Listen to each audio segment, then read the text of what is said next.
morning or evening or afternoon. Whatever it is that you're joining me. I'm Dr. Liz Jenkins with Dr. Liz Coaching, and thank you so much for joining me. I am continuing on in my communication and connection series and wanted to talk about two important things that maybe we just don't even think about. We just kind of take for granted, but they are really critical for ensuring that you have the best connection possible, as well as connection, communication now and going forward. So, what is that? Well, the first one is, yesterday we were talking about not fixing them and really stepping away and letting them be who they are, right? And so that also, so in line with that, we talk about being realistic in your expectations, or I talk about being realistic in your expectations. Romance and relationships in life really isn't what it's like in the movies, right? But it doesn't stop you from being hurt or disappointed or frustrated when you're overlooked, or when they forget to do things that were important to you, or they promised that they were going to do for you. We're still all human, breathing, feeling people, and although it's not all shiny and you walk into a house and everything's super clean and neat and put away and someone's magically paid all the bills and the kids are all lined up. No, okay, I get that. But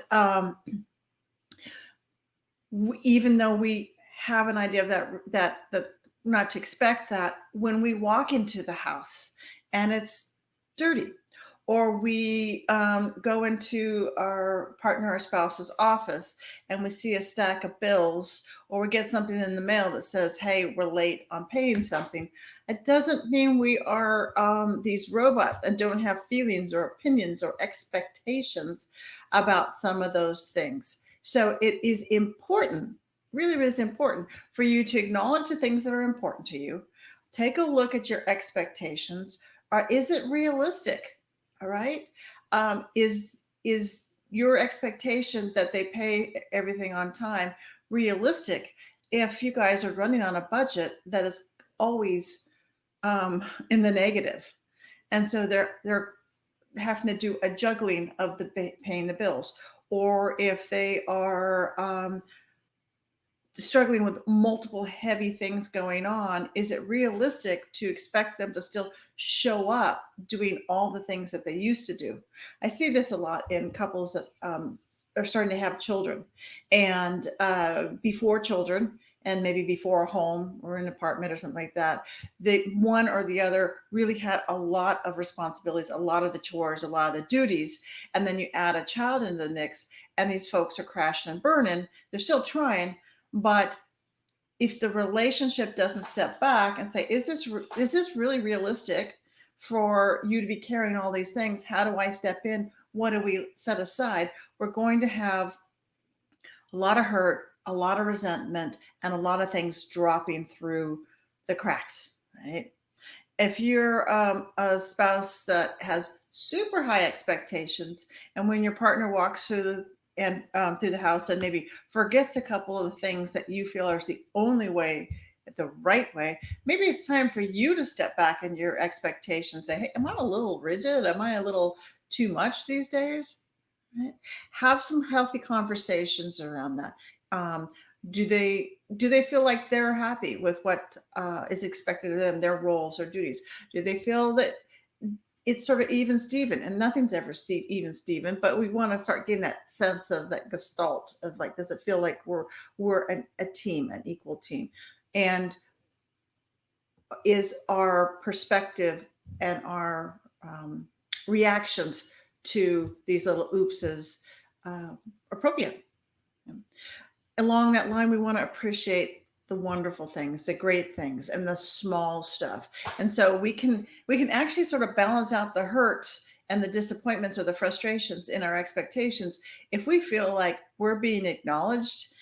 They see the good things, they see that we're trying. And so if you're that spouse that has a lot of the baby duties, the kid duties, carpooling around, Zoom school, and stuff like that, and your spouse or partner tells you, "I really appreciate what you're doing. I really don't know how you do it. I'm kind of locked up in my office, or I disappear all day and come back, and the kids are still on task at school, and you're still managing your remote work, and the house is fine. We just have to deal with it right now." When we get that kind of feedback, that kind of appreciation, it makes us feel wanted, acknowledged, and appreciated. Um, and so I want to definitely look at the way you're showing up with your expectations, and realize you may start to become overly critical because you're nitpicking on the big picture, and you may be failing to acknowledge the little wins, the gives. They remembered to make coffee, or they were able to make coffee, or they got up and they looked nice, or they got up ahead of you and started the day so you could sleep in a little bit longer. It doesn't matter, whatever it is. Okay. Appreciate the little stuff in themselves and them and the world and what they touch. Um, Talk about what you feel like you've done, and look for that acknowledgement as well, so that you're helping. They may need to realize all the stuff that you're doing, because oftentimes couples overlook each other. We get on autopilot. Okay? And we want to build gratitude as much as possible, because that goes a long way. So if you figure out, if you're the person that's at home, or maybe you're the person that goes away to work, okay, or locks yourselves up in that, you know, the castle tomb, and you're busy working and juggling and managing huge meetings and all sorts of projects and extra stuff that maybe you didn't have to do, but for whatever reason, your company's either expanding or it has reorganized its human capital, and you are now multitasking with other people's work. It is super important that when you sit down at the end of the day, or you come out of these breaks, you talk about all the stuff that you're juggling right now, because you're kind of invisible to us and we don't know it. And then hopefully, you know, we smart spouses and partners can thank you for taking on the extra work and keeping the ball running, and um, not complaining about the extra load or whatever it might be, right? Um, it's normal for couples to become disillusioned and disconnected. It's not healthy, but it tends to happen when we've been around each other for an extended time. It takes that extra effort, it takes that extra energy. And these are two areas: check your expectations and appreciate the wonderful stuff, the small stuff, the everyday stuff, right? It absolutely goes a long way in increasing the communication, increasing the connection, and ensuring that everybody appreciates everybody's efforts. Take care. I will talk to you later.